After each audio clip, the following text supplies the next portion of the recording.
வணக்கம் and welcome to the show மஞ்சள் வேல் மாலை. 24x7 பிஸியாவே போயிட்டு இருக்க நம்ம லைஃப்ல ரிலாக்ஸிங்கா இருக்கிறதுக்கு ஏதாவது ஒரு டைம் கிடைக்குமா அப்படின்னு எல்லாரும் பார்த்துட்டு இருப்போம். அதுக்கு ஆப்டான டைம் இந்த 5 மணி தான். ஸோ இன்னைக்கு நம்மளோட இந்த ஷோல என்னென்ன சூப்பரான விஷயங்களை இந்த 4 செக்மெண்ட்ல பார்க்க போறோம் அப்படிங்கறத பார்க்க ரெடியா இருக்கீங்களா? வாங்க போலாம்.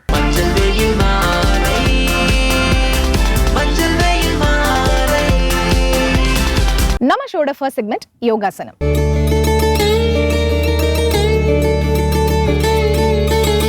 உடல் ஆரோக்கியத்துக்கும் சரி மன ஆரோக்கியத்துக்கும் சரி ரெண்டுத்துக்கும் ரொம்ப முக்கியமான பொதுவான ஒரு விஷயம் என்ன அப்படின்னு பாத்தீங்கன்னா யோகாசனம். இந்த யோகாசனத்தினால என்னென்ன பெனிஃபிட்ஸ் இருக்கு, இதை எப்படி பண்றாங்க அப்படிங்கறத பார்க்கலாம் வாங்க. அனைவருக்கும் வணக்கம். இன்றைய யோகா பக்கமா பார்க்கக்கூடியது சில ஸ்ட்ரெச்சஸ் பார்க்க போறோம். அதாவது ஆம்ஸ்ட்ரிங் மசில் ஸ்ட்ரெச்சஸ் அப்படின்னு பார்க்க போறோம். ஆம்ஸ்ட்ரிங் நம்ம தொடை பகுதிக்கு பின்னாடி இருக்கிறது உள் பகுதியில இருக்கு ஆம்ஸ்ட்ரிங் மசில்ஸ், அதுக்கப்புறம் காஃப் மசில்ஸ். இது ரெண்டுத்துக்குமே சேர்த்த மாதிரி வரக்கூடிய ஒரு ஸ்ட்ரெச் பார்க்க போறோம். நிறைய இது மாதிரி பகுதியில சொல்லியிருக்கேன். பட் இது ஒரு டிஃப்ரெண்டான ஸ்ட்ரெச் பார்க்க போறோம். இதுல எப்படின்னா நம்ம மார்ஜாரி ஆசனாக்கு அதாவது வியாகார ஆசனான்னு சொல்லுவாங்க, டைகர் போஸ்ன்னு சொல்லுவோம். அந்த இதுக்கு மாதிரி போயிட்டு காலு கொண்டு போயிட்டு அதுக்கப்புறம் அந்த காலை முன்னோக்கி கொண்டு வந்துட்டு ஃபார்வர்ட் பெண்ட் பண்ண போறோம். இது பண்ணும் போது கொஞ்சம் வலிக்கிற மாதிரி தான் இருக்கும். ஏன்னா நம்ம பண்ணதான் அந்த ஸ்ட்ரெச் நமக்கு கிடைக்கும். இது மாதிரி பண்ணிட்டோம்னா அதுக்கப்புறமேட்டு நம்ம ஆசனாஸ் எல்லாம் பண்றதுக்கு ரொம்பவே சுலபமா இருக்கும். சரி, இப்ப எப்படி பண்றதுன்னு பார்க்கலாம். முதல்ல வஜ்ராசனம் மார்ஜாரி ஆசனா. மார்ஜாரி ஆசனாக்கு கைகள் இப்படி முன்னோக்கி வச்சுட்டு காலை ரெண்டும் இப்படி தள்ளி வைப்போம். நம்மளோட இந்த ஷோல்டர் வித்த அளவுக்கு நம்ம கையை விரிச்சிருப்போம். இந்த கை விரிச்ச அளவுக்கு நம்ம இந்த காலை விரிச்சிருப்போம். ஒரு காலை ரெண்டு காலுமே இப்படி டோ டக் பண்ணிக்கலாம். இது டோ டக். இது டோ ஃபிளாட் ஹேண்ட்னு சொல்லுவோம். இந்த டோ டக் பண்ணிக்கலாம். அப்படி கொஞ்சம் பேலன்ஸ் கிடைக்கும். இதுலயே வியாகார ஆசனா. வியாகார ஆசனானா டைகர் போஸ்ன்னு சொல்றோம். டைகர் போஸ்க்கு நம்ம இந்த காலை இப்படி மேல் நோக்கி இப்படி தூக்குறோம். தூக்கிட்டா நமக்கு தலையை இப்படி மேல பாக்குறது. இது வியாகார ஆசனா, டைகர் போஸ். இப்போ இதுல இருந்தே நம்ம காலை இப்படி முன்னோக்கி இப்படி கொண்டு வர போறோம். கொண்டு நல்லா இப்படி உள்ள தள்ளி வச்சுட்டு ரெண்டு கைக்கு நடுவில் அந்த காலை கொண்டு வந்துட்டு இப்ப அப்படியே இப்படி உட்கார போறோம். இந்த கை பொசிஷனை மாத்தாம அப்படியே நம்ம இப்படி உட்கார்ந்துட்டு முன்னோக்கி குனிறோம். ஒண்ணு இந்த கால் மேல உட்காரலாம், அப்படி இல்லைன்னா கீழே உட்காரலாம். நமக்கு எது கம்ஃபர்டபுளா இருக்கோ அதுக்கு ஏத்த மாதிரி பாத்துக்கலாம். அதே மாதிரி மறுபடியும் இந்த காலை பின்னோக்கி கொண்டு இது பண்ணும் போது நம்மளோட முதுகு தண்டுக்குமே நல்லாவே நெகிழ்வுத்தன்மை கிடைக்கும். இப்போ அப்படியே இடது பக்கம் பண்ணிடலாம். காலை இப்படி மேல் நோக்கி இப்படி தூக்கிட்டு போகும். காலை நல்லா மேல பாக்குற மாதிரி பார்க்கலாம். நல்லா முதுகு தண்டை இப்படி நல்லா வச்சுட்டு இந்த காலை முன்னோக்கி கொண்டு போயிட்டு இப்படி வைக்கிறோம்.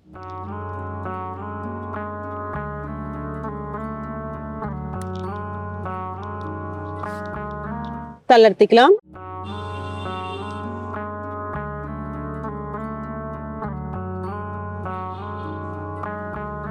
இந்த ஸ்ட்ரெச் எல்லாம் பண்றதுக்கு முன்னாடி மார்ஜாரி ஆசனா, அதாவது அந்த கேட் அண்ட் கவ் போஸ்ன்னு சொல்றோம், அது நல்லாவே பண்ணிருக்கணும்.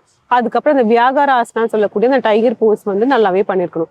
இப்போ மார்ஜாரி ஆசனா இப்போ இந்த பகுதி புதுசா பாக்குறவங்களுக்காக நான் சொல்றேன். மார்ஜாரி ஆசனா எப்படின்னா அதே மாதிரி இப்படி வச்சுட்டு நல்லா மேல் நோக்கி இப்படி பார்க்கணும். இங்க இருந்து நம்ம வளையணும். இங்க இருந்து வளைஞ்சு இந்த லோயர் பேக்னு சொல்லுவாங்க. லோயர் பேக்ல இப்படி நல்லா இப்படி வளைஞ்சு மேல பார்த்துட்டு அதுக்கப்புறம் கீழே குனியும் போது நல்லா நம்ம மேல் நோக்கி இப்படி தூக்கணும். இது மார்ஜாரி ஆசனம். ஒரு 2-3 முறை இப்படி செஞ்சுக்கலாம். இது அந்த மூச்சு பயிற்சியோடு சேர்த்து செய்யலாம். மூச்சு இழுக்கும் போது நல்லா மேல பார்த்துட்டு மூச்சு விடும் போது கீழே பார்க்கணும்.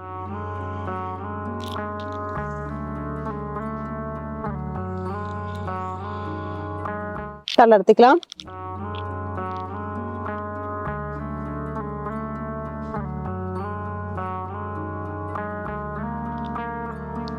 இதுக்கப்புறம் வியாகார ஆசனா.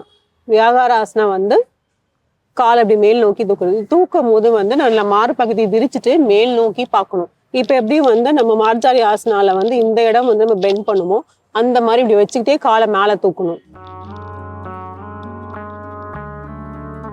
இதுல சில வினாடிகள் 2, 3, 4, 5, 6, 7, 8, 9, 10.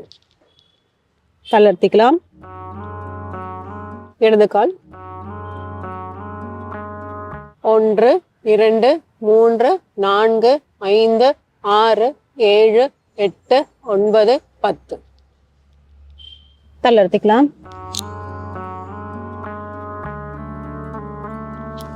இது ரெண்டுமே வந்து நிறைய ரவுண்ட்ஸ் வந்து செஞ்சுட்டே இருக்கணும். செஞ்சுட்டே இருந்தோம்னா நமக்கு வந்து இந்த ஸ்ட்ரெச் வந்து பண்ணிடலாம். இப்போ இந்த ஆம்ஸ்ட்ரிங் ஸ்ட்ரெச் பண்ணலாம்.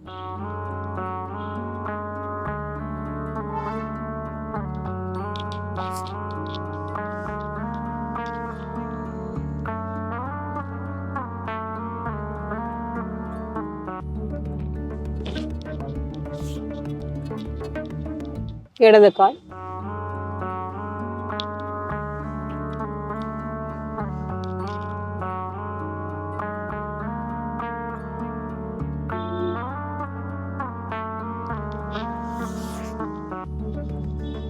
இன்னும் ஒரு முறை.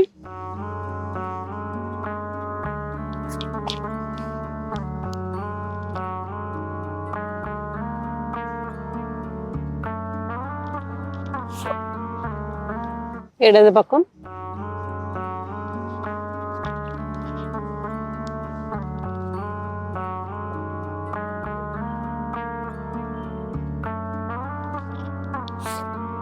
தளர்த்திக்கலாம்.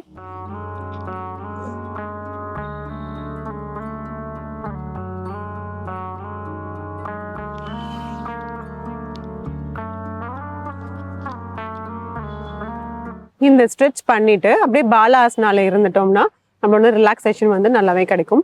பண்ணும் போது பார்த்தோம்னா நமக்கு வந்து இதுக்கு கீழேயும் இந்த காஃப் மசிலுமே நல்லாவே வந்து ஸ்ட்ரெச் கிடைக்கும்.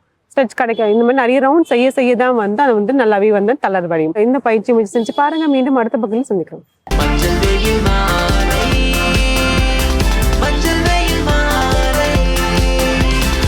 நம்ம ஷோட நெக்ஸ்ட் செக்மெண்ட் இங்கிலீஷ்ல பேசலாம். இங்கிலீஷ்ல பேசணும் அப்படிங்கிறது பல பேரோட கனவாவே இருந்துட்டு வருதுங்க.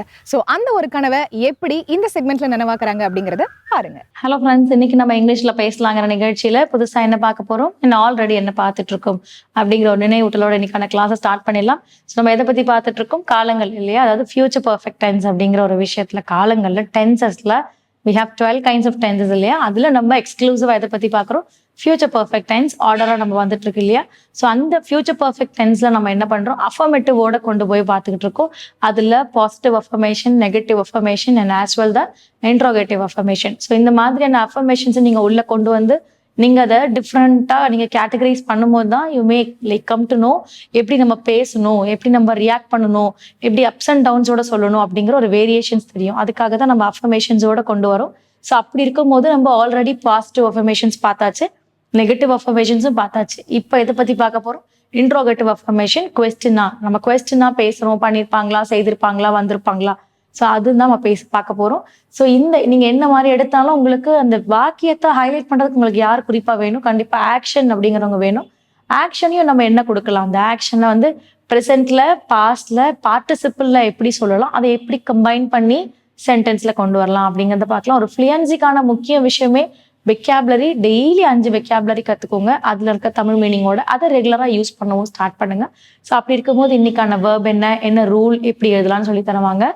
ஸோ இன்னைக்கான ரூல் என்ன பார்க்க போறோம் அப்படின்னா, டென்ஸ் வந்து ஃபியூச்சர் பர்ஃபெக்ட் டென்ஸ்.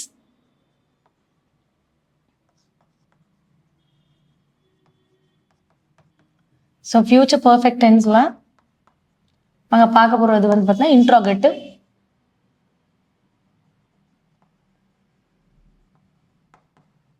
ஸோ இதுதான் கொஸ்டின் மார்க், இன்ட்ரோகேட்டிவ் பார்க்க போறோம். தென் verb ஃபார்ம் வரும்போது V1, V2, V3. present, past and past participle அப்படிங்கிறது தான் இல்லையா. ஸோ இப்போ verb ஃபார்ம் அப்படின்றது எப்படி நம்ம பிரிக்கலாம் அப்படிங்கிறது தான். ஸோ இதில் நம்ம என்ன எடுக்கிறோம் அப்படின்னா, நம்ம earn அப்படின்னு எடுக்கிறேன், EARN earn அப்படிங்கிறது. earnனா நம்ம வந்து சம்பாதிக்கிறது, ஓகேங்களா. ஸோ இப்போ earn போது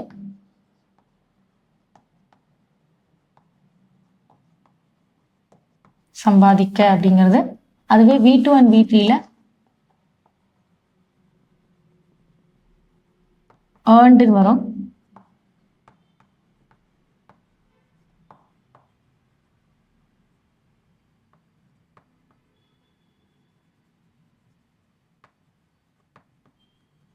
சம்பாதிக்கப்பட்ட. ஸோ ஏர்ன்ட் அப்படிங்கிற மாதிரி. ஸோ இப்போ V1 V2 V3 அப்படிங்கிறது. ஸோ இப்போ verb ரெடி. இதுக்கப்புறம் subject I we you he she they இதெல்லாம் சப்ஜெக்ட்ல இருக்கு இல்லையா? ஸோ அப்போ ரூல் அப்படின்னு வரும்போது ஃபியூச்சர் பர்ஃபெக்ட்ல வரக்கூடிய ரூல் என்ன அப்படிங்கிறது தான். So will or shawl. ஓகேங்களா? ப்ளஸ் என்ன பண்ணுறாங்கன்னா சப்ஜெக்ட்.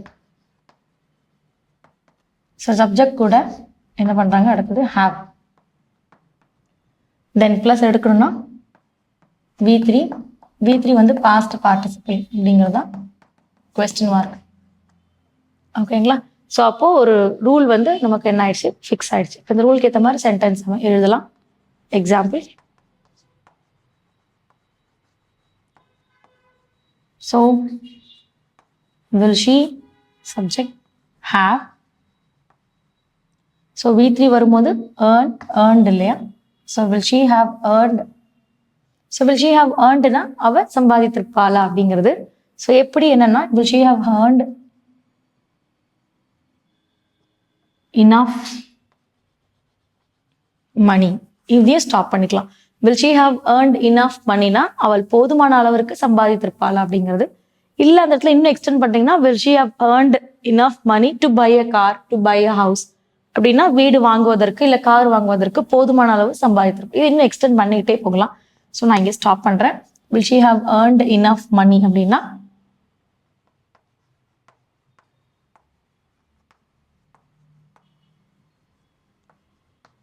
போதுமான பணத்தை அவள் ஏர்ன்ட் இல்லையா?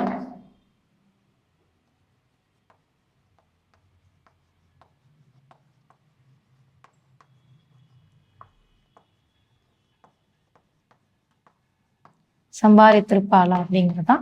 ஸோ போதுமான பணத்தை வந்து அவங்க என்ன பண்ணியிருப்பாங்க, சம்பாதிச்சிருப்பாங்களா, ஏர்ன் பண்ணியிருப்பாங்களா அப்படிங்கிறது. ஸோ இதை எக்ஸ்டெண்ட் பண்ணாலும் பண்ணலாம். டு பை எ கார், வீடு வாங்குவதற்கு, கார் வாங்குவதற்கு, அது மாதிரி கூட நம்ம என்ன பண்ணிக்கலாம், எக்ஸ்டெண்ட் பண்ணிக்கலாம். ஸோ இது நம்ம இன்ட்ரோகேட்டிவ். இதே பாசிட்டிவ்ல எழுதுறீங்கன்னா, she will have earned enough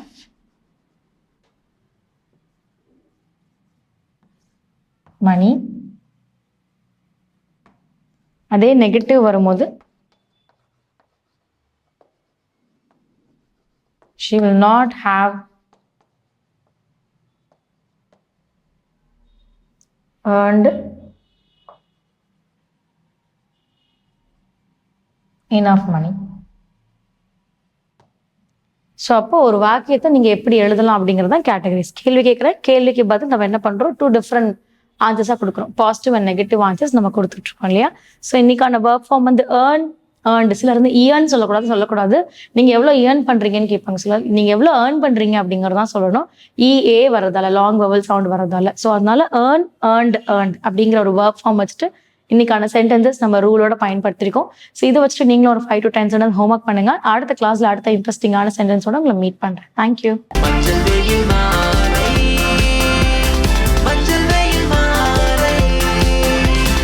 நம்ம ஷோட நெக்ஸ்ட் செக்மெண்ட் தெரிந்து கொள்வோம்.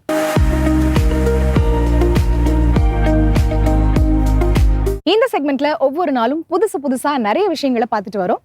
இன்னைக்கு என்ன பார்க்க போறோம் அப்படிங்கறத பாருங்க. வசன் டிவி ரசிகர்களுக்கு வணக்கம். இன்னைக்கும் நம்மளுடைய தெரிந்து கொள்வோம் நிகழ்ச்சியில தெரியாத பல விஷயங்கள் தான் தெரிஞ்சுக்க போறோம்.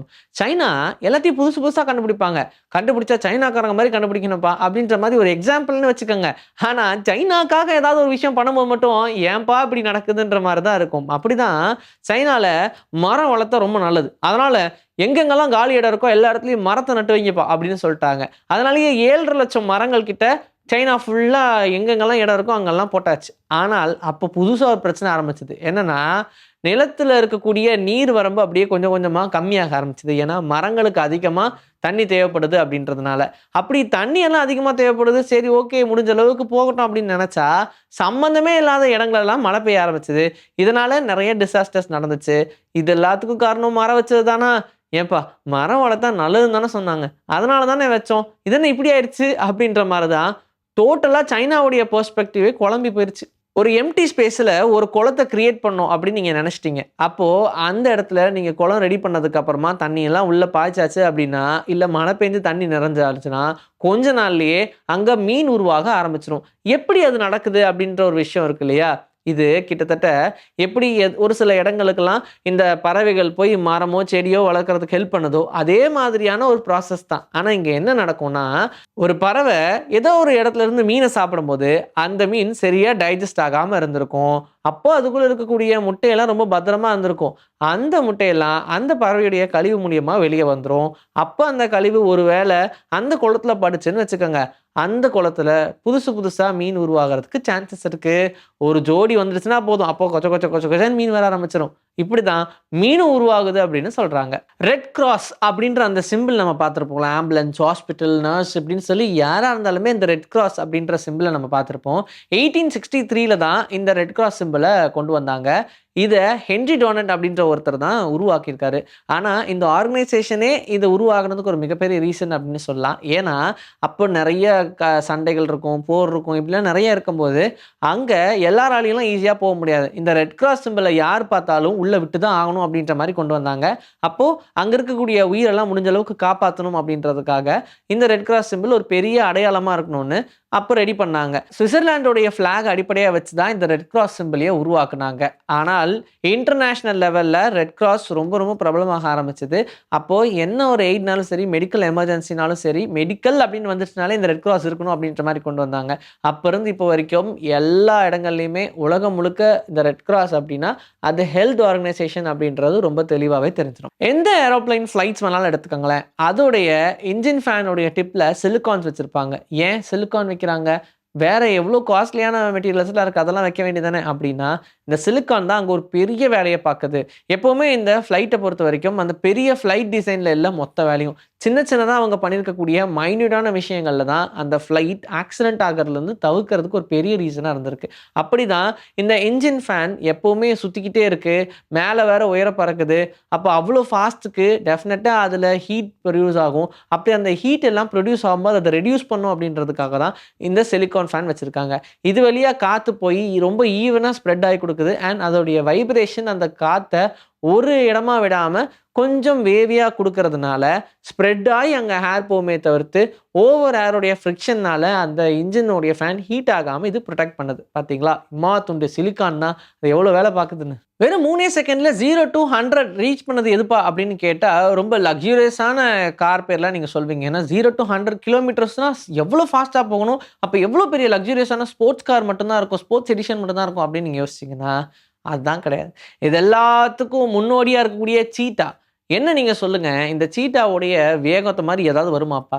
இப்போ நம்ம கண்டுபிடிச்ச கார் எல்லாமே இந்த சீட்டாவுடைய ரெப்ரசன்ட் மூலியமாக தான் கண்டுபிடிச்சிருக்கோம். அது எப்படி ஓடுது, அதோடைய ஷார்ப்னஸ் எப்படி இருக்குது, அப்போ கர்வான அதோடைய பாடி ஸ்ட்ரக்சர் இதெல்லாம் பார்த்து தான் ஒரு வண்டி ஸ்பீடாக போனால் இப்படி இருக்கணும் போட அப்படின்னா நமக்கு தெரிஞ்சுது. சிறுத்தை மட்டும்தான் 0லேருந்து 100 கிலோமீட்டர்ஸை 3 செகண்டில் எடுக்கும் அப்படின்னு சொல்கிறாங்க. எவ்வளோ பெரிய ஸ்போர்ட்ஸ் காராக இருந்தாலும், ஸ்போர்ட்ஸ் எடிஷன் லக்ஸூரியஸ் காராக இருந்தாலும் இந்த ஸ்பீடுக்கு இணையாகுமா அப்படின்ற மாதிரி தான் இருக்குது. அதோடைய இறையை கண்டு ஓடுற அந்த ஓட்டம் கண்ணிமிக்கிற நேரத்தில் சல்லால் போகும் அப்படின்னு சொல்கிறாங்க. அதனால் இருக்கிறதுலே ரொம்ப ஃபாஸ்டஸ்ட் அப்படின்றது சீட்டா தான்றதுல சந்தேகமே இல்லை. இன்றைக்கி நம்மளுடைய தெரிந்து கொள்வோம் நிகழ்ச்சியில் தெரியாத பல விஷயங்கள் தெரிஞ்சுக்கிட்டோம். இதே மாதிரி சூப்பரான கண்டென்ட்டோட உங்களை நான் வந்து சந்திக்கிறேன். Bye from Vijayashree. Take care. இன்னைக்கு நம்ம ஷோல பார்த்த எல்லா செக்மெண்ட்ஸுமே ரொம்ப சூப்பரா, இன்ஃபர்மேட்டிவா, டிஃப்ரெண்டா இருந்திருக்கும் அப்படின்னு நம்புறேன். இதே மாதிரி ஒரு சூப்பரான எபிசோடோட மீண்டும் சந்திப்போம். Until then, it's bye from Farida and Manjalvel Malay team.